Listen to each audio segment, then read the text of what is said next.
Hello everyone, welcome to the series on reducing tillage in organic farming. My name is Ravi and I'm pursuing my PhD in the Soil Science Department at the University of Tennessee. Before I get into the video, let me ask you a simple question. What do you think is the pinnacle of success for a grain farmer who wants to create an environmentally sustainable farm? We are asking this question because we saw the disastrous impacts of extensive and deep tillage during the Dust Bowl, as well as the effects of high input conventional cropping systems that poisoned water bodies like the Chesapeake Bay. Incidents of this nature basically questioned the sustainability of our agriculture and demanded that the agricultural methods be modified. Now, allow me to read your mind. Many of you would have thought about no-till agriculture or organic farming. And yes, you are not wrong.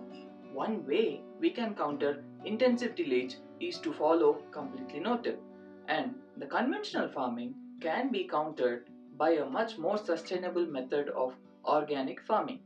But did you know? Intensive tillage is the common practice recommended to organic farmers in order to reduce weed issues, the pests and disease problems, and also to maximize the nutrient availability. Therefore, we have a major disagreement here. There are three types of farmers who have been impacted by this disagreement. First, we have farmers who have been practicing conventional farming with heavy tillage and they want to give their soil a break and transition to the sustainable method of agriculture. However, they are not sure about the success of either the no-till agriculture or the organic methods, and the combination of both gives them the nightmares. Secondly, we have farmers who are already practicing no-till along with cover crops. Since they're already practicing the two major components of sustainable agriculture, they want to get a piece of that premium price by transitioning to organic. But they are not sure if they can get it without the use of herbicides. Finally, we have farmers who are already certified organic, but they are overtilling their land to combat the weeds and the soil compactness. These farmers are not ready for any compromises on sustainability because they are the most progressive farmers that you can find outside, and they want to transition further to no-till practices to further increase their soil health. In the end, the effective management of tillage is the most important factor that determines the level of success that any farmer can achieve. So, let's look closely at the outcomes of different tillage intensities. First, let's look at the conventional heavy tillage system.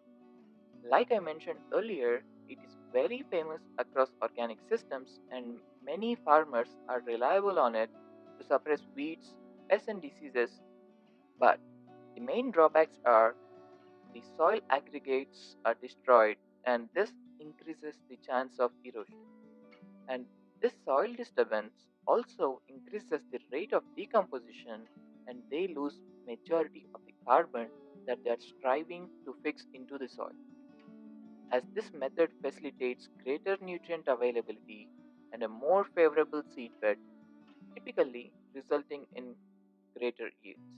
However, its lack of sustainability severely compromises its long term viability. Alternatively, what would happen if we transition to no-till organic system? Since we don't disturb the soil much here, it decreases the erosion and the aggregate degradation, thereby increasing the carbon storage and the overall soil health. However, the drawbacks of this system are the increased weeds, lower nutrient availability, and soil compaction. Ultimately, all of these issues lead to the greater risk of not attaining the minimum yield.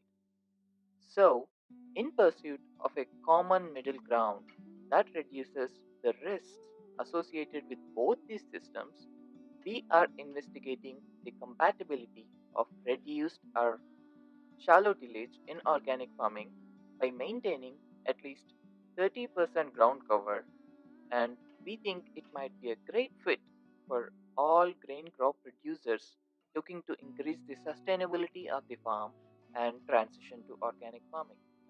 To test that, we established our field trials at the University of Tennessee in Knoxville and at the Middle Tennessee State University in Murfreesboro back in fall 2020. We established a 3-year rotation of soybean, winter wheat, and corn, and our treatments were designed to achieve one of the four sustainability goals of our local farmers. And by that, I mean some farmers wanted us to design a system that attains the highest level of sustainability and increases their soil health, while others were interested in competing with the conventional farmers and get head on head with the yields. So, we are testing out four different cropping systems that vary by tillage intensity and the cropping inputs to see the effect on soil health, crop yield, weeds, pests, diseases, and also the ecological parameters such as the greenhouse gas emissions. So, if you look at this image, we have four different treatments that are designed with different goals on mind. In our first treatment, our goal was to attain highest yield, whereas in the second treatment, we focused on attaining the yield and also reduced tillage. For the third treatment, we wanted to attain the highest sustainability and we reduced the tillage intensity to our best. And finally, for our fourth treatment, we reduced the tillage intensity and we did not provide any external inputs just to see how much of an impact does the manure inputs have on these systems. And we are providing poultry litter as the manure to all these cropping systems. And coming to the crops, we have soybean in year 1, winter wheat in year 2, and corn in year 3. In treatment 1 and 2, we have soybean as double crop after wheat as we wanted to have a better economic return from these two treatments. The farmers would get 4 cash outs in just 3 years. Whereas in T3 and T4, we have cover crops instead of double crop. Coming to our cover crops, we are using cover crop mixtures to diversify our crops and get the most out of each species. I will talk more about them in our next video. And before we wrap this video, let me share the most exciting part of our experiment with you. We have a complex full entry study design system. Though we have a 3-year rotation, we are actually rotating each crop every year. We were able to achieve this by introducing entry systems in our cropping model. For every replication or for every block, we have 3 entry points representing each year. And for a particular entry, let's say if we grew soybean in year 1, there would be wheat in year 2 according to the rotation. And for a different entry, let's say we started with wheat in the first year itself. So it will be followed by corn in year 2, and in the third year, it will be soybean to complete the 3-year rotation. This is all to say we are getting some interesting data out of our research study and we are going to go through them over a series of videos. So stay tuned if you like to know more about the cover crops, the challenges and opportunities of these systems and the agronomic and ecological outcomes. With that, thank you for your time and I'll see you next time. May the farmers have a great cropping season.